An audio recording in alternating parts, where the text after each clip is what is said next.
अगर आप सच होने का ढोंग करेंगे तो आज नहीं तो कल बहुत नीचे गिरेंगे। जीवन के हर मोड़ पर कठिनाइयों से आपका सामना होगा।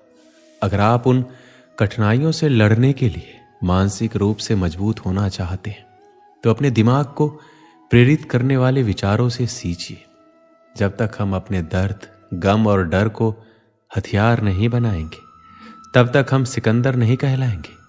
यदि आप हारने की हिम्मत रखते हैं तो आप जीतने की कला बखूबी जानते हैं। तरक्की सिर्फ चाहने से नहीं, सही निर्णय और लगातार मेहनत करने से मिलती है। यदि आप ऊंचाई पर पहुंचना चाहते हैं तो आपको हर उन विचारों और बातों से हल्का होना होगा जो आपको भारी कर देते हैं। इस धरती पर कुछ भी मुश्किल नहीं है। मुश्किल है तो बस ये मानना कि कुछ भी मुश्किल नहीं है। चेहरे की रंगत से सिर्फ आदमी निखरता है, लेकिन मन की रंगत से आदमी और उसका भविष्य दोनों निखरता है। इसी को सफेद झूठ बोलना कहते हैं। इसी सफेद झूठ के चक्कर में लोग वह नहीं कर पाए जो वो कर सकते थे।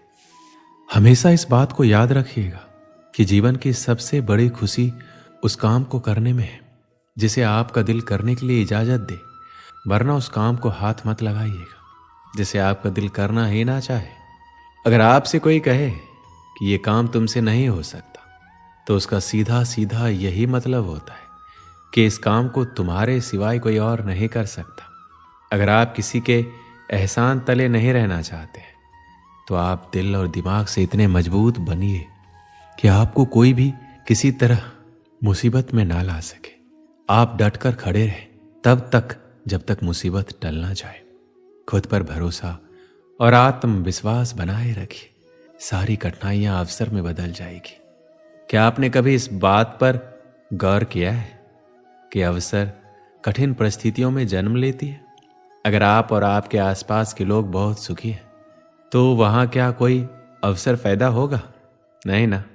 तो आज से ही आप ये मान लीजिए कि हमारे और कठिनाइयों के बीच जो जंग होता है, इसी बीच कठिनाई के गर्भ से अवसर पैदा होता है।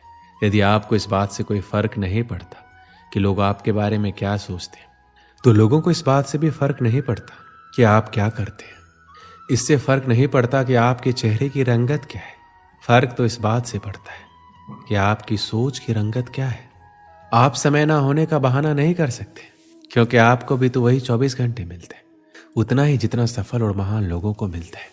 समय का पहिया ये नहीं कहता कि धीरे चलो या तेज चलो।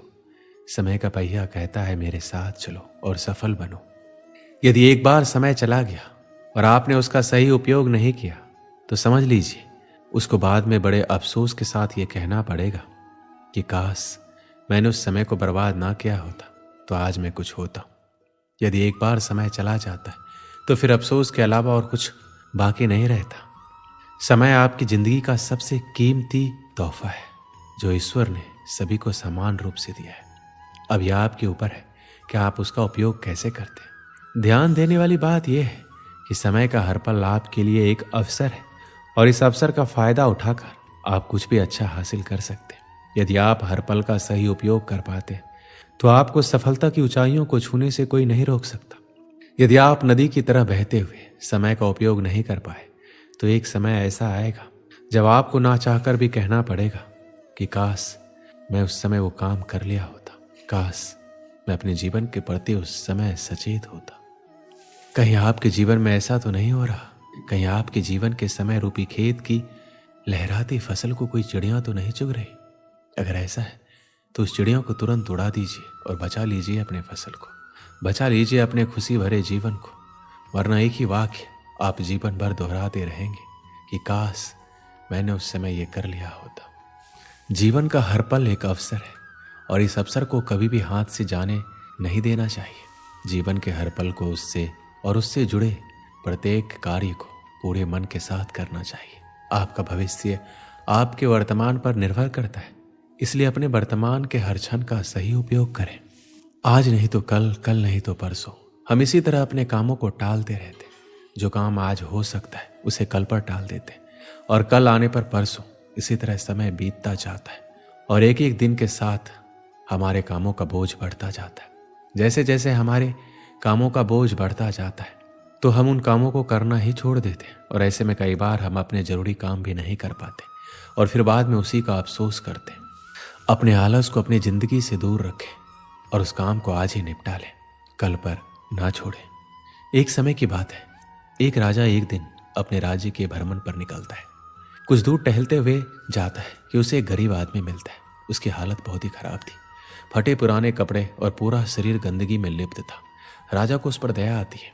राजा अपने राज्य में ऐसे इंसान को देखकर परेशान हो जाता है कि उसके राज्य में बहुत तकलीफ में। फिर राजा ने एक निर्णय लिया कि उस गरीब के घर में चुपके से सोने की कुछ मोहरें रखवा देगा। उस दिन जब रात होती है तो रात के अंधेरे में राजा अपने गुप्तचर को आदेश देता है कि जाओ उस गरीब के घर में सोने की 1000 मोहरें चुपके से रखाओ। और साथ ही में एक पत्र राजा देता है जिस पर लिखा होता है, मैं तुम्हारे राज्य का राजा हूं, ये सोने की मोहरें तुम्हारे लिए। राजा पत्र इसलिए रखवाता है गरीब आदमी इतने सोने के मोहरे देखकर परेशान ना हो जाए। गुप्तचर सोने की मोहरे और राजा का पत्र उस गरीब के घर में चुपके से रख आता है। अब राजा मन ही मन खुश था, उसके राज्य में कोई भी गरीब नहीं है। कुछ दिन बीतता है।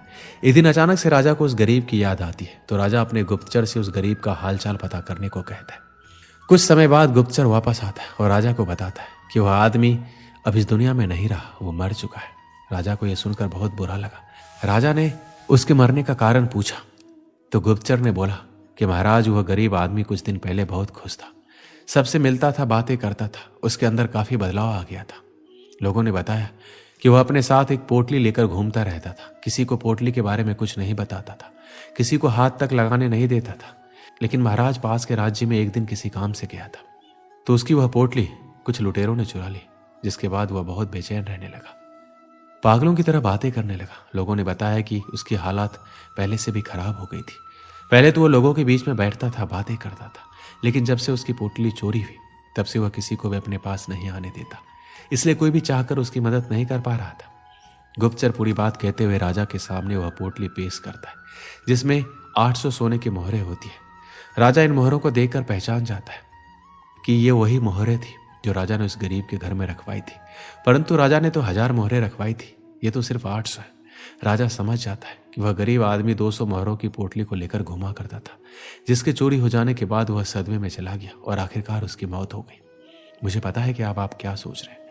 यही ना कि गरीब आदमी पागल था, 800 मोहरें बची थी, उसे अपना जीवन बेहतर बना सकता था, यही सोच रहे हैं आप। लेकिन अगर मैं यही सोने की मोहरें हटाकर उसे वक्त बोल दूं तो